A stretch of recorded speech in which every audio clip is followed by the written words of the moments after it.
Hello friends, welcome back my YouTube channel mega mind आज का थे। तो फ्रेंड्स, बहुत दिनों बाद इस पॉलिटिकल साइंस का पार्ट 1 वीडियो अपलोड किया जा रहा है। इसके लिए हम सॉरी बोलते हैं। और हमने इसके पहले भी पार्ट 1 का वीडियो अपलोड कर चुका है, जिसमें हमने 30 क्वेश्चन कवर किया था। अगर आप उस वीडियो को अभी तक नहीं देखें तो आप उस वीडियो को देख लीजिए, तब इस पार्ट 2 वीडियो को आप पूरा देखिएगा। चलिए बात करते हैं क्वेश्चन नंबर 31 की। क्वेश्चन नंबर 31, शीत युद्ध के दौरान जर्मनी का एकीकरण किस वर्ष हुआ था? ध्यान दीजिएगा, जब भी आपसे बात करें शीत युद्ध की तो ध्यान दीजिएगा, शीत युद्ध की शुरुआत 1945 में हुई थी, सेकेंड वर्ल्ड वार की समाप्ति के बाद, और 1991 में सोवियत संघ के विघटन के साथ ही शीत युद्ध का अंत हो गया। ठीक है, और इसी बीच अक्टूबर 1990 में जर्मनी का क्या कर दिया गया? एकीकरण किया गया था। इस तरह से क्वेश्चन नंबर 31 का ऑप्शन सी होगा। क्वेश्चन नंबर 32 का है, संयुक्त राष्ट्र संघ के प्रथम महासचिव कौन थे? ध्यान दीजिएगा, जब भी आपसे क्वेश्चन पूछे संयुक्त राष्ट्र संघ के बारे में तो आपसे पहला ही क्वेश्चन ये पूछेगा संयुक्त राष्ट्र संघ की स्थापना कब हुई थी? तो संयुक्त राष्ट्र संघ की स्थापना 24 अक्टूबर 1945 को किया गया था। क्या चीज? 1945 को किया गया था। और संयुक्त राष्ट्र संघ के मुख्य तौर पर 6 कार्यकारी अंग है। ये 2 क्वेश्चन पूछा जा चुका है। यहाँ से इसमें क्वेश्चन पूछा आपसे संयुक्त राष्ट्र संघ के प्रथम महासचिव कौन थे? तो ट्रिग्युवेली थे। कौन थे? त्रिग्युवेली थे, या ट्रिग्युलाई कहता है। अगर यही पूछ दे आपसे वर्तमान में कौन है, तो वर्तमान में संयुक्त राष्ट्र संघ के महासचिव एंटोनियो गुटेरेस हैं। कौन है? एंटोनियो गुटेरेस हैं, जो पुर्तगाल के हैं। क्वेश्चन में है 33, ताशकंद समझौता कब हुआ था? ध्यान दीजिएगा, 1965 में जब पाकिस्तान ने भारत पर आक्रमण कर दिया, तो इस आक्रमण के बाद भारत और पाकिस्तान के बीच 1966 में रूस के ताशकंद में, ठीक है, लाल बहादुर शास्त्री और अयूब खां के बीच एक समझौता हुआ, जिसे ताशकंद समझौता के नाम से जानते हैं, जो 1966 में हुआ था। क्वेश्चन में 34 नंबर क्वेश्चन कह रहा है, सर्वोच्च न्यायालय ने किस महत्वपूर्ण निर्णय में कहा कि कोई भी संवैधानिक संशोधन द्वारा हमारे मौलिक अधिकारों में कोई कटौती नहीं की जा सकती है? मतलब एक केस था गोलकनाथ केस, जो 1967 में आया था। इस केस में सुप्रीम कोर्ट ने कह दिया गया कि सुप्रीम कोर्ट ने यह निर्णय दिया कि कोई भी संवैधानिक संशोधन द्वारा नागरिकों के मौलिक अधिकार में कोई कटौती नहीं की जा सकती है, ना ही ऐसा संसद कर सकती है। इस तरह से क्वेश्चन नंबर 34 का ऑप्शन बी हो गया। लेकिन इसके साथ 6 साल बाद, मात्र 6 साल बाद केशवानंद भारती केस आया, और इस केस में कह दिया गया कि संसद संविधान के किसी भी भाग में संशोधन कर सकती है, बस शर्त ये होना चाहिए कि मूलभूत ढांचे को, संविधान के मूलभूत ढांचे को कोई भी हानि न पहुंचे। तो आपसे अगर क्वेश्चन ये पूछ दे कि मूलभूत ढांचा का उद्भव किस केस की देन है, तो केशवानंद भारती बनाम केरल राज्य की केस की देन है। और अगर क्वेश्चन ये पूछते केशवानंद भारती बनाम केस कब आया था प्रभाव में, तो 1973 में। गोलकनाथ मुकदमा के बारे में पूछ दे तो 1967 में। ये दोनों क्वेश्चन एग्जाम में बना हुआ है।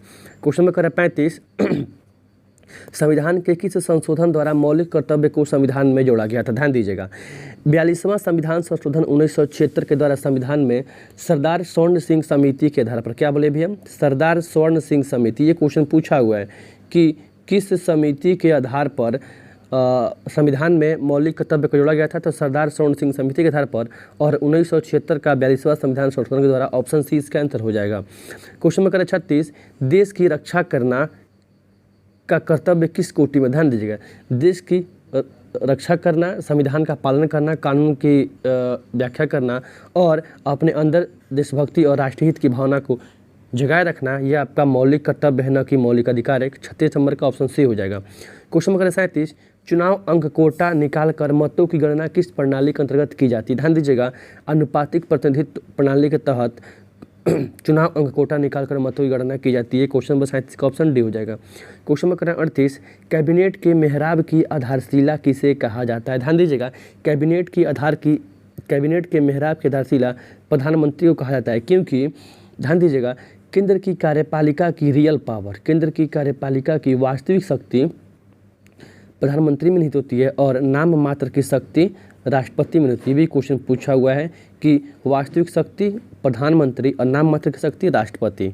ठीक है, कल क्वेश्चन में करते हैं। क्वेश्चन में 39 का है, राज्यों के शासन में किसे केंद्र का अभिकर्ता कहा जाता है? मतलब इनमें से ऐसा कौन सा पद है जो राज्य में केंद्र का अभिकर्ता, एजेंट के रूप में जाना जाता है? ध्यान दीजिएगा, राज्यपाल की नियुक्ति राष्ट्रपति करता है, और यह राज्यपाल राष्ट्रपति के अनुसार काम करता है, और इसके पश्चात पर्यंत ही अपने पद पर बना रहता है।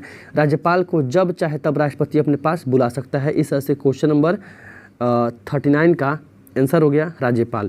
क्वेश्चन नंबर 40, राज्यसभा की सदस्यता के लिए कितनी न्यूनतम आयु निर्धारित है? ध्यान दीजिएगा, राज्यसभा की सदस्यता के लिए आपको कम से कम 30 वर्ष आपकी उम्र होनी चाहिए, 30 वर्ष से कम आपकी उम्र नहीं होनी चाहिए। और वही पूछ दे लोकसभा की मेंबरशिप लेने के लिए आपकी उम्र सीमा, तो लोकसभा का मेंबरशिप लेने के लिए आपकी उम्र सीमा 25 वर्ष, ठीक है। वही कर दे राष्ट्रपति बनने हेतु तो 35 वर्ष, ठीक है। और वही कर दे नगर निगम चुनाव और पंचायत का चुनाव लड़ने हेतु उम्र सीमा तो 21 वर्ष। इस तरह से क्वेश्चन नंबर 40 का आंसर हो गया option B. Question number 41, Rajya Sabha के सदस्यों का कार्यकाल क्या है? ध्यान दीजिएगा, लोकसभा का पूछेगा तो 5 साल, लेकिन राज्यसभा का अपना खुद का कार्यकाल नहीं होता है, इसके सदस्यों का कार्यकाल होता है जो 6 वर्ष होता है। ध्यान दीजिएगा, और राज्यसभा एक अस्थायी संस्था है जो कभी भी भंग नहीं होती है, ये भी ध्यान रखिएगा, जिसमें वर्तमान में अधिकतम 250 मेंबर हैं और भरे कितने हैं? 245, ये भी ध्यान दीजिएगा। क्वेश्चन में कह दिया 42, दोनों सदनों की संयुक्त बैठक की अध्यक्षता कौन करता है? ध्यान दीजिएगा, ज्वाइंट सेशन कौन बुलाता है? और आपसे क्वेश्चन ये पूछ दे कि संयुक्त बैठक कौन बुलाता है, तो संयुक्त बैठक राष्ट्रपति बुलाता है। और आपसे क्वेश्चन पूछ दे संयुक्त बैठक का उल्लेख संविधान के किस अनुच्छेद में है, तो संयुक्त बैठक का उल्लेख संविधान के अनुच्छेद 108 में किया गया है, ठीक है। और यहाँ देख लीजिए, लेकिन आपसे यहाँ क्वेश्चन पूछ रहा है दोनों सदनों की संयुक्त बैठक की अध्यक्षता कौन करता है? ध्यान दीजिएगा, संयुक्त बैठक तो राष्ट्रपति बुलाता है, लेकिन दोनों सदनों की संयुक्त बैठक की अध्यक्षता लोकसभा का अध्यक्ष करता है और इसका निर्णय अंतिम निर्णय होता है। क्वेश्चन नंबर 43, नई अखिल भारतीय सेवाएं स्थापित करने की दृष्टि से किसका महत्व सबसे अधिक है, किसका विशेष महत्व है? तो राज्यसभा के प्रस्ताव का महत्व सबसे अधिक है, क्योंकि राज्यसभा से जो भी प्रस्ताव पारित होता है उसके अनुसार ही नई अखिल भारतीय सेवाएं स्थापित की जाती है इस पूरे भारत में। ध्यान दीजिएगा। क्वेश्चन नंबर 44, प्राक्कलन समिति के सदस्य कहाँ से होते हैं और कौन कौन होते हैं? तो इसका आंसर भी हम पहले बता चुके हैं, प्राक्कलन समिति के सदस्य लोकसभा के सदस्यों में से ही चुने जाते हैं, जो 552 वर्तमान में लोकसभा का जो मेंबर है, इनमें 545 भरे हुए हैं, इन्हीं में से चुना जाता है। क्वेश्चन नंबर 45, ध्यान दीजिएगा, कह रहे हैं विधान परिषद के सदस्यों का कार्यकाल कितने वर्ष होता है? ध्यान दीजिएगा, जब भी आपसे विधान परिषद और विधानसभा पूछे, अगर आपसे विधानसभा पूछे तो ध्यान दीजिएगा विधानसभा का कार्यकाल 5 साल का होता है और विधान परिषद के मेंबर का कार्यकाल 6 वर्ष का होता है। क्वेश्चन नंबर 46, विधान परिषद का सदस्य निर्वाचित होने के लिए कितनी उम्र आवश्यक? ध्यान दीजिएगा, जब भी विधान परिषद पूछे या फिर बोल दे रहे हैं विधानसभा पूछे, तो विधानसभा का मेंबर बनने के लिए आपकी उम्र सीमा न्यूनतम 25 वर्ष और विधान परिषद 5 साल ऐड कर दीजिए तो 30 वर्ष। क्वेश्चन में कह रहे हैं 47, भारतीय संविधान में समवर्ती सूची को कहाँ से लिया गया? ध्यान दीजिएगा, ऑस्ट्रेलिया के संविधान से भारतीय संविधान में समवर्ती सूची को लिया गया है और शिक्षा, रक्षा, जनसंख्या नियंत्रण, ये सभी समवर्ती सूची के विषय हैं। इस तरह से 47 नंबर क्वेश्चन का आंसर हो गया, समवर्ती सूची को ऑस्ट्रेलिया के संविधान से लिया गया है। क्वेश्चन नंबर 48, निम्न में से कौन संघ सूची का एक विषय है? ध्यान दीजिएगा, संघ सूची रक्षा, हाँ रक्षा संघ सूची का विषय है, हमने यहाँ पे गलती बोल दिया, ठीक है ना, रक्षा संघ सूची का विषय है, रक्षा समवर्ती सूची का विषय नहीं है, ठीक है। ध्यान, इस तरह से यहाँ पे ऑप्शन बी इसका आंसर हो जाएगा। क्वेश्चन नंबर है 49, 42, लेकिन शिक्षा समवर्ती सूची का विषय है। क्वेश्चन नंबर 49, 42वें संविधान संशोधन द्वारा समवर्ती सूची कौन से विषय जोड़े गए? ध्यान दीजिएगा, 42वां संविधान संशोधन जो 1976 में हुआ था, ये भी क्वेश्चन पूछा हुआ है कि 1976 में कौन सा संविधान संशोधन हुआ था, तो 42वां। कब हुआ था? तो 1976 में, ठीक है। और इसके बाद ही संविधान में मौलिक कर्तव्य को जोड़ा गया था सरदार सर्वोच्च समिति के आधार पर। आपसे मेरा क्वेश्चन है कि वर्तमान में कुल कितने मौलिक कर्तव्य हैं? आप इसका आंसर कमेंट बॉक्स में दीजिए। देखते हैं कौन कौन ऐसे स्टूडेंट हैं जो हमारे यूट्यूब से पढ़ रहे हैं और उनका आंसर सबसे पहले आ रहा है। हमने क्वेश्चन पूछ दिया है कि वर्तमान में कुल कितने मौलिक कर्तव्य हैं, कुल कितने आपको मौलिक कर्तव्य प्रदान किए गए हैं।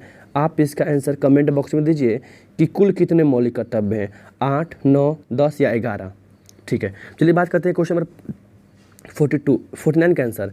42वें संविधान संशोधन द्वारा समवर्ती सूची में कौन से विषय जोड़े गए थे? तो जनसंख्या नियंत्रण को जोड़ा गया था, ये आप ध्यान दीजिएगा। चलिए बात करते हैं क्वेश्चन नंबर 50 का। भारतीय संघ में अवशिष्ट शक्तियाँ किसके पर प्राप्त है? सबको पता है केंद्र और राज्य में केंद्र बड़ा है तो केंद्र के पास ही होगा ऑब्वियसली। इस तरह से क्वेश्चन नंबर 50 का आंसर हो गया केंद्र के पास है।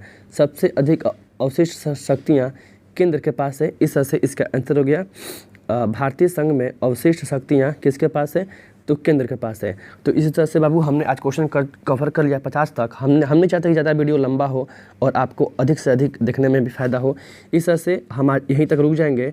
और ध्यान दीजिएगा, हमने एक अभी क्वेश्चन पूछा था आपसे कि वर्तमान में भारतीय नागरिकों को कुल कितने मौलिक कर्तव्य प्राप्त हैं। आप इसका आंसर कमेंट बॉक्स में दीजिए।